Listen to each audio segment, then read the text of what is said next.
પંચમહાલ જિલ્લાના Halol town police મથકે જિલ્લા ઉચ્ચ પોલીસ અધિકારીઓની સૂચના અને માર્ગદર્શન હેઠળ ટાઉન પોલીસ ઇન્સ્પેક્ટર જયપાલસિંહ ઝાલાની અધ્યક્ષસ્થાને નગરપાલિકા સદસ્યો સાથે પરિસંવાદ કાર્યક્રમ યોજાયો હતો, જેમાં જો કોઈ અણબનાવ પોતાના વિસ્તારમાં બને તો તે બાબતે તાત્કાલિક પોલીસ સ્ટેશને જાણ કરવી તેમજ જનરક્ષક ડાયલ ફોર 112 ઉપર ફોન કરીને જાણ કરવા માહિતી આપવામાં આવી હતી। તો હાલમાં મોટા પ્રમાણમાં લોકો સાયબર ફ્રોડના શિકાર બને છે, જેનાથી બચવા માટે પણ સમજ આપવામાં આવી હતી અને કોઈ સાયબર ફ્રોડ બને તો તાત્કાલિક ડાયલ 1930 ઉપર ફોન કરી ફરિયાદ આપવા માટે માહિતગાર કરવામાં આવ્યા હતા।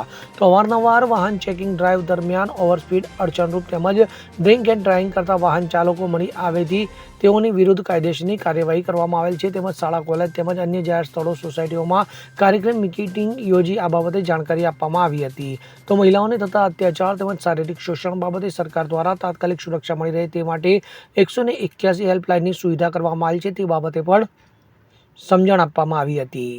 કિરણ ગોહિલ સાથે CN24 ન્યૂઝ, હાલોલ। હવે જુઓ દેશ દુનિયાની તમામ ખબરો તમારી આંગળીના ટેરવે।